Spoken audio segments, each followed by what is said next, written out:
Halo, assalamualaikum warahmatullahi wabarakatuh. Selamat pagi, salam positif, sehat dan bahagia.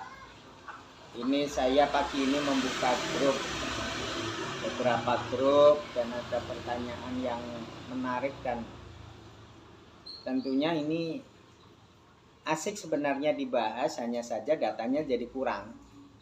Kenapa datanya jadi kurang? Karena ini persoalannya sangat complicated, sangat komplit. Apa sih? Jadi ini seorang bunda menanyakan bagaimana cara menyembuhkan pola asuh orang tua yang masih membekas di hati. Jadi diceritakan bahwa sampai saat ini kesannya, jadi kan belum tentu benar ya. Kesannya orang tua membenci saya, si bunda ini yang penanya dengan anak saya cucunya. Ibu beliau telah meninggal, sehingga tinggal bapaknya atau ayahnya saja. Nah, bapaknya pernah bilang benci sama saya, maksudnya sama si penanya, bundanya, karena melihat saya hidupnya bahagia dengan keluarga saya. Beliau juga membenci ibunya, ibunya itu berarti mbah. Jadi semua karena dulunya orang tua bapak bercerai. Jadi orang tuanya si bapak ini bercerai. Jadi beliau merasa masa lalunya yang tidak bahagia. Jadi ini perlu teman-teman semua pahami bahwa perceraian itu seringkali yang terdampak besar adalah anak. Jadi makanya seringkali anak itu jadi membekas lukanya. Dan seringkali karena membekas itu ada potensi tanpa disadari. Jadi sebenarnya nggak niat, tapi tanpa disadari melakukan pola-pola yang serupa atau mirip yang seringkali dianggap balas dendam. Ini ada tulisannya. Jadi kesannya dia dendamnya ke saya. Itu kata si penanya, kata bunda. Kami serumah tapi tidak pernah ngobrol. Saya lebih memilih menghindari bapak daripada selalu disalahkan. Artinya bunda ini tinggalnya serumah dengan bapak. Kalau nggak ada rasa sayang cinta, kayaknya juga nggak mungkin. Jadi pastinya ada. Hanya saja saya curiga, sama seperti bahasan-bahasan sebelumnya, ini soal persepsi, sudut pandang. Ini angka berapa? 6. 6 ini. Oh 9. Yang benar 9. Ini kejadiannya cuma 1. Tapi kalau sudut pandangnya berbeda, maka tetap tidak akan pernah ketemu titik temu sepaham. Nggak akan mungkin. Jadi harus disepakati.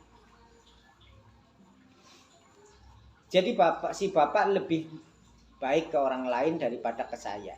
Saya anak tunggal. Terima kasih sebelumnya Pak Asis. Mohon maaf panjang tulisannya. Ya bunda, siapapun bunda yang penanya, Mbak N.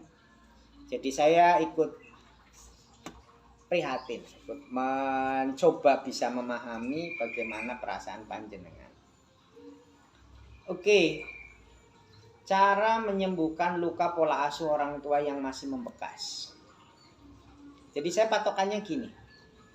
Kalau di kitab suci atau di Al-Quran atau hadis, bahwa tidak ada satu kaum yang bisa berubah kecuali kaum itu mau berubah. Saya pernah jiping itu, jiping ngaji kuping. Jadi artinya tidak akan pernah berubah satu kaum kecuali kaum itu mau berubah. Kalau di breakdown ke bawah ya berarti tidak ada seorang yang bisa berubah kecuali orang itu mau berubah. Bagaimana cara menyembuhkan pola asuh orang tua yang masih membekas di hati? Tidak ada yang bisa menyembuhkan.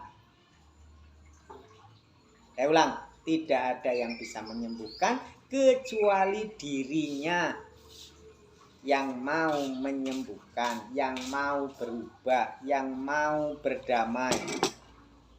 Ya.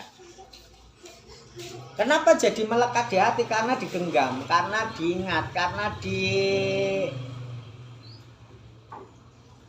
dicengkram kuat.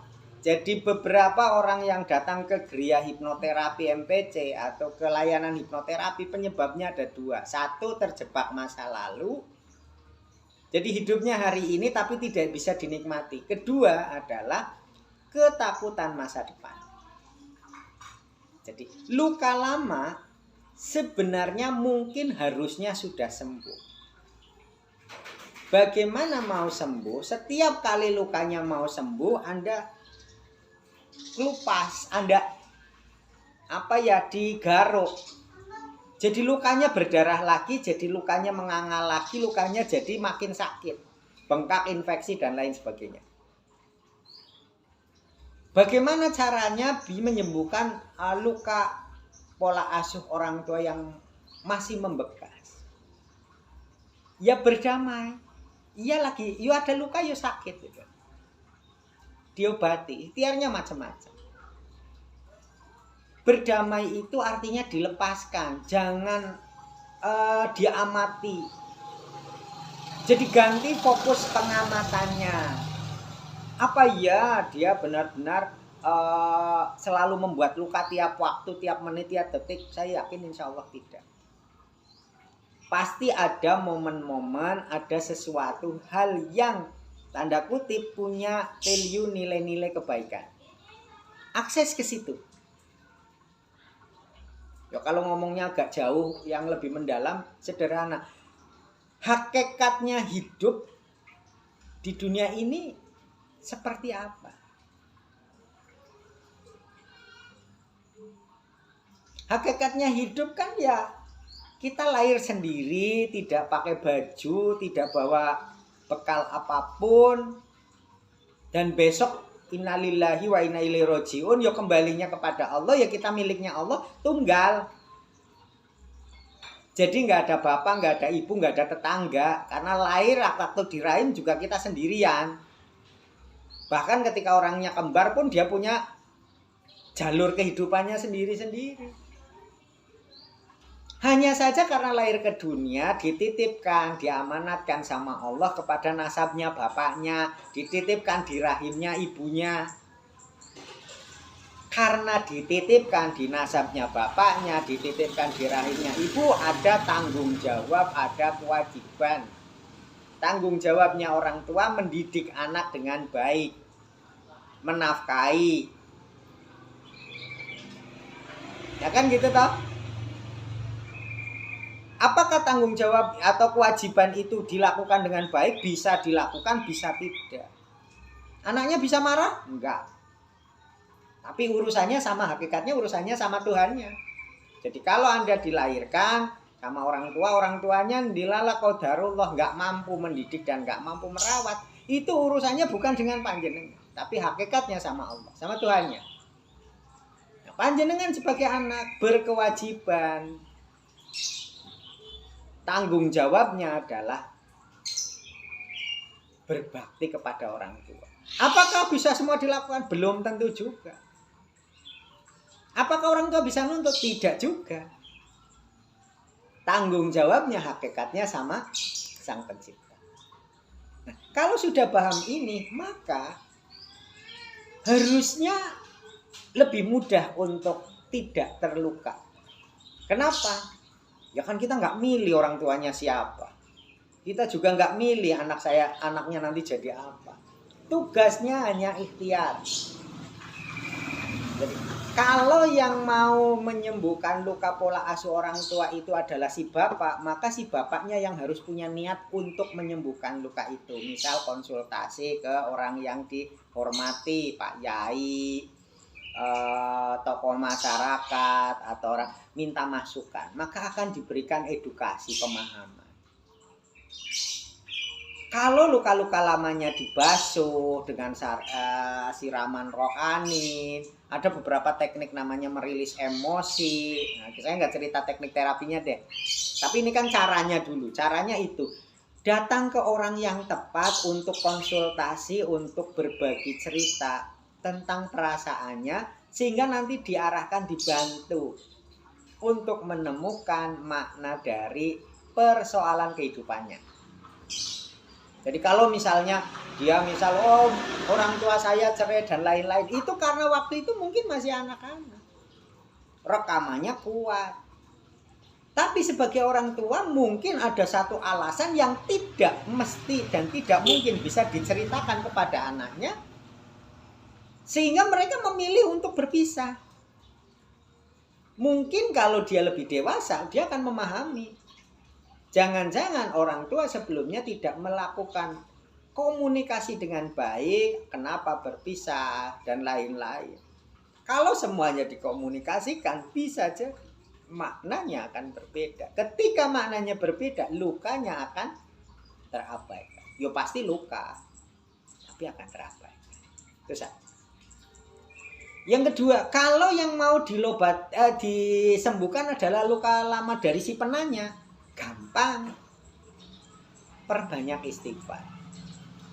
Terus kedua, sadari bahwa ini dalam rangka panjenengan berbakti pada orang tua.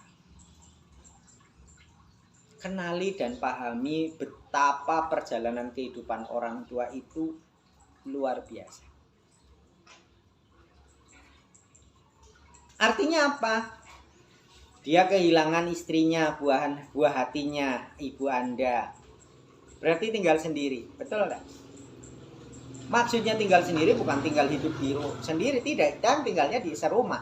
Sendiri itu dia merasa sendiri. Kenapa? Karena anak semata wayangnya, anak satu-satunya sekarang punya kebahagiaan tersendiri, punya kehidupan sendiri. Dia kalau malam bengong, lamun, sedih, ingat masa lalu, mungkin ada penyesalan, mungkin ada apa, walam nggak ngerti. Tapi artinya dia butuh kasih sayang, dia butuh perhatian, dia butuh ditanya. Dia butuh dibelikan sesuatu yang sederhana-sederhana. Jadi kesannya orang tua masih membenci saya dengan anak-anak saya. Itu yang dirubah. Kalau mau menyembuhkan, itu yang dirubah. Kan kesannya.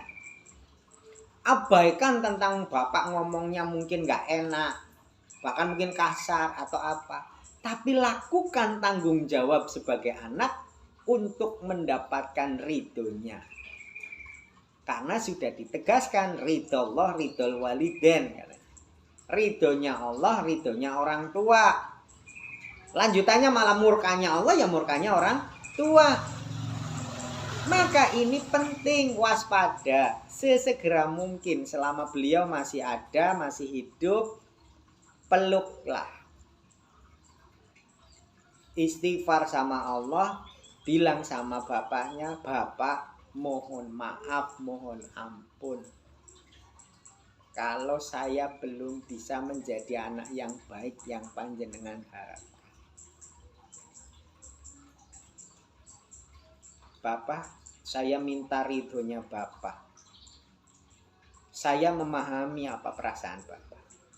Sampaikan dengan hati, kalau saya belum bisa menjadi anak yang baik, Bapak boleh benci saya, Bapak boleh tidak suka dengan saya, tidak suka dengan anak-anak saya, dengan keluarga saya. Saya akan berusaha untuk menjadi anak yang lebih baik. Selama permintaan bapaknya logis gak masalah. Coba lakukan itu. Minta maaf secara langsung, peluk dia. Saya minta ridhonya Bapak. Kalau saya belum bisa membahagiakan. Terus bagaimana dengan ternyata dia melakukan. Saya curiga bapak itu ketika mengatakan saya membenci saya karena melihat hidupnya bahagia. Itu bukan benci, tapi sebenarnya lagi kangen, lagi pengen diperhatikan, lagi pengen kamu paham, lagi pengen Anda paham bahwa dia itu pengen punya keluarga yang bahagia. Dia mau curhat, saya itu hidupnya selama ini menderita. Itu sebenarnya dia lagi menceritakan bagaimana sakitnya, perjuangannya selama ini. Maka anaknya mulailah hari ini belajar peka. Bapak mau bubur, kerso bubur Bapak, bubur kacang hijau, teh. Ditolak gak masalah, terus lakukan karena konsepnya ridho Allah, ridho waliden. Cari ridhonya Allah. Kenalkan cucu-cucunya. Saya yakin kalau bapaknya tidak sayang, tidak suka, bapak tidak akan tinggal bareng. Bapak akan menghardik, akan selalu tiap waktu baru. Bagaimana soal dia membenci ke ibunya? Itu urusan berbeda, jangan dibahas dulu. Bisa saja didoakan kalau sebagai anak yang melakukan istighfar. Ya Allah, kalau malam munajat sama Allah. Atau minimal mendoakan. Berikanlah, semoga bapaknya diberikan perubahan, hatinya dirubah. Sehingga bapak bisa lebih memaknai. Jadi artinya apa? Kalau hari ini panjenengan mulai berubah, mulai bisa memperhatikan, mulai aware, walaupun bapaknya bilang tidak suka, benci, atau apapun istilahnya, bapak akan luluh. Kalau bapak luluh, bapak akan bersyukur atas kebahagiaan hari ini. Dia akan bangga dengan anaknya. Dia akan bangga dengan kehidupannya, dan dia merasa bahwa hidupnya akan lebih baik. Maka bisa jadi sakit hatinya dengan orang tuanya akan terobati atau terabaikan minimal. Kenapa jadi membenci ibunya? Ya karena dia jadi seolah-olah ibunya menjadi persoalan awal. Ketika dia merasa menderita, hidup menderita, sekarang punya anak, istrinya meninggal sendirian, anaknya dianggap tidak memberikan sesuai yang dia inginkan. Akhirnya membandingkan bahwa saya hidupnya menderita, anak saya hidupnya bahagia, maka saya jadi sengit, aku sengit, benci sama kamu, sama kehidupan keluargamu. Buang persepsi tentang bahwa dia balas dendam ke panjenengan. Insya Allah enggak. Kalau persoalan dia baik dengan orang lain, alhamdulillah, berarti kan dia sebenarnya orang baik. Dia hanya butuh alasan yang tepat. Balik lagi Bunda, kalau Bunda pengen lengkap terkait dengan teknik terapinya dan lain-lain, silahkan bisa konsultasi pribadi. Nanti saya bantu, beneran saya rilis, bantu untuk merilis emosinya beberapa teknik, karena ini akan panjang sekali videonya dan datanya karena belum lengkap. Saya yakin kalau nanti datanya lengkap, Bunda akan lebih memahami. Ternyata bisa jadi adalah bapak Bunda itu atau bapak panjenengan sangat sayang dan sangat peduli dengan anak dan cucunya. Semoga segera terselesaikan masalahnya. Terima kasih. Ini masih konsep tanya online lah, sharing curhat online atau apa. Assalamualaikum warahmatullahi wabarakatuh.